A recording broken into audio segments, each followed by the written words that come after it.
Good morning, everyone. Welcome to this MOOC video. Before I go on to the subject and the details of the subject that I'm going to discuss, I would like to start and share with a very famous quotation by Doug Conant. So I would just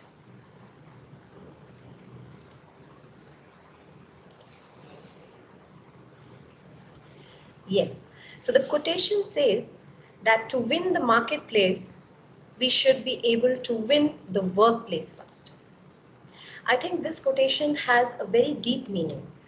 The bottom line of every company is to be able to win the marketplace, whether in terms of profit or in terms of market share.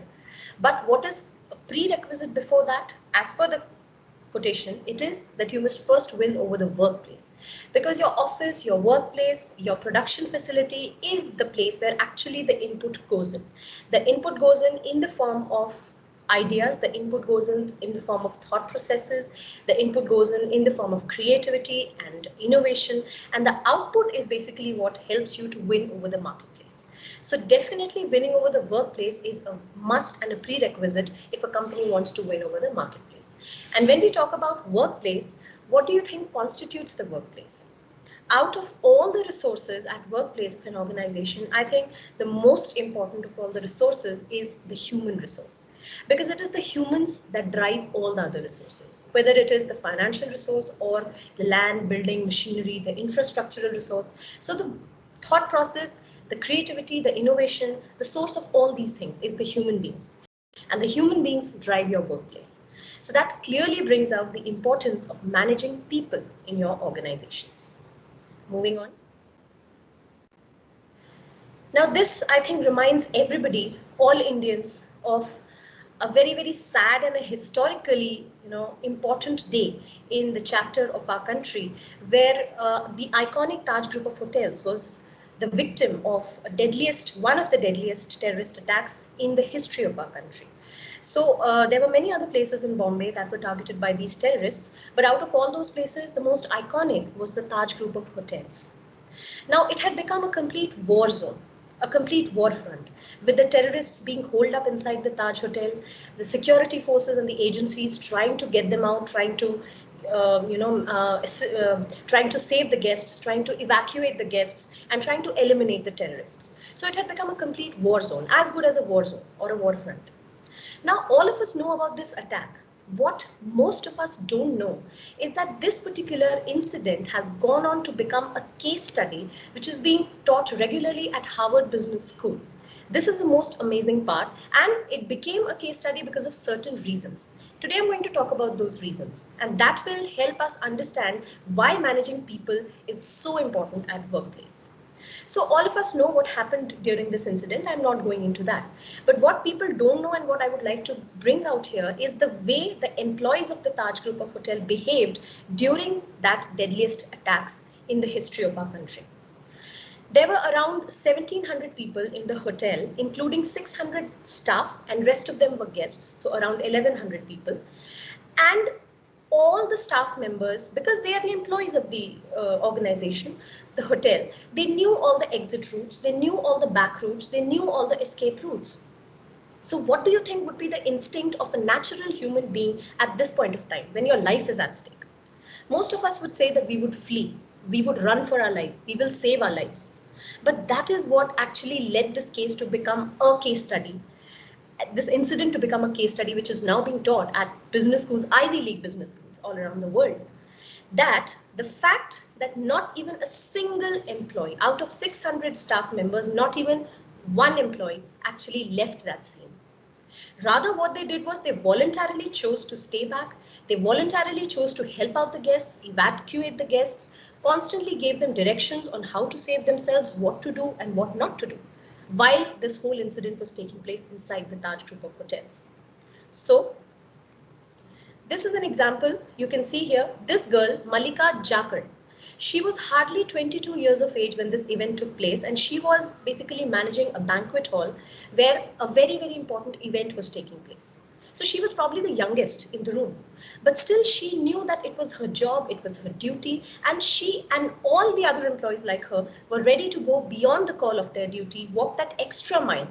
Because even if these employees would have fled, nobody would have held them responsible because the crisis situation was such. It is a once in a lifetime opportunity that your workplace gets attacked by a terrorist group. So when you are facing this kind of a lifetime kind of a crisis, nobody will hold you responsible even if you flee for your life. But that is what the beauty of this case is, and that is why I'm discussing it with all of you, that not even a single staff member or employee fled the hotel. Instead, many of them who were evacuating the guests, who got the chance, who got the opportunity to go out of the hotel, they voluntarily decided to come back. So that shows what kind of commitment, what kind of loyalty the employees had towards their organization. That in a lifetime opportunity, a lifetime crisis situation, also they were ready to go beyond the call of their duty. They were ready to go walk that extra mile for their organization, for the mission of their organization, which is Atithi Devo Bhava, because Taj Group of Hotels is into the hospitality industry. So, as I said, out of 1,700 people present that night, more than 1,600 escaped unhurt. Only 34 people died, of which you can imagine 17 people were staff. So 50% of the casualties were staff. I think that speaks a lot. These figures, they speak a lot about what the employees did that night. What the employees of Taj Group of Hotels, how committed, how loyal, how devoted they were towards their organization, towards their job, and towards their work. So what explains this engagement, the loyalty, and this kind of commitment from employees?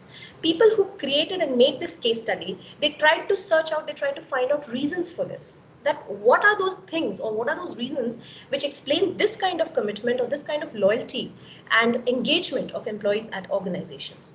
Among many other reasons which were found out because of the case study, the most important and the missing piece was human resource. And this is basically what the subject is all about. So you can clearly see if an organization has a strong human resource policy at place, what wonders it can do for the organization, for the for the employees. The employees go on to become the brand ambassador of your organization. This is the power of human resource management. This is the power of having employee-friendly policies in organizations. Whether it is compensation or whether it is developing leadership qualities among employees, whether it is giving them opportunities for training and development, whether it is recognizing and rewarding them for exceptional performance, whether it is to be able to motivate people, whether it is their performance evaluation, all these practices, they come under the purview of human resource management. And this is the subject that we will be talking about in this particular module of MOOC. So human resource management, as you can see, these are the important functions areas or the domain areas where the human resource management as a function is concerned with. Right from acquisition of human resources, which is your human resource planning. How does a vacancy have to be dealt with once the vacancy arises? How do we need to plan for our human resource so that we don't allow that particular vacancy to go on or the organization to go headless for a very long period of time? So right from human resource planning, then acquiring people through recruitment and selection processes. Then once the person has been employed, or he has joined the organization, how do you make him feel comfortable and belonged? How do you make him feel as a part of the organization? So all that goes into the placement, that is induction, orientation program. Now the employee has synced in into the organizational system. So the next logical and chronological step is training. How organizations and what kind of opportunities do organizations provide regarding the training and developmental aspects of their employees so that they can acquire the relevant skills which are important for them to survive and grow in the marketplace. Then you also have performance management, performance appraisal, career planning. How can organizations help their employees grow in their career, grow up the organization's hierarchy? Of course, compensation structures are also involved in it. And also you have the latest trends, which we will be talking about in human resource management as a subject. So I think as a management student, as a person who has just joined the organization, I think these are the people who will be really, really interested in understanding and discussing these aspects which are extremely important for any and every organization. Because as Ratan Tata said, if you want to walk fast, walk alone. But if you want to walk far, walk together. So this clearly explains the importance of managing people, collaborating with people, motivating people, and taking people together in order to channelize their efforts towards the achievement of organizational goals. Thank you.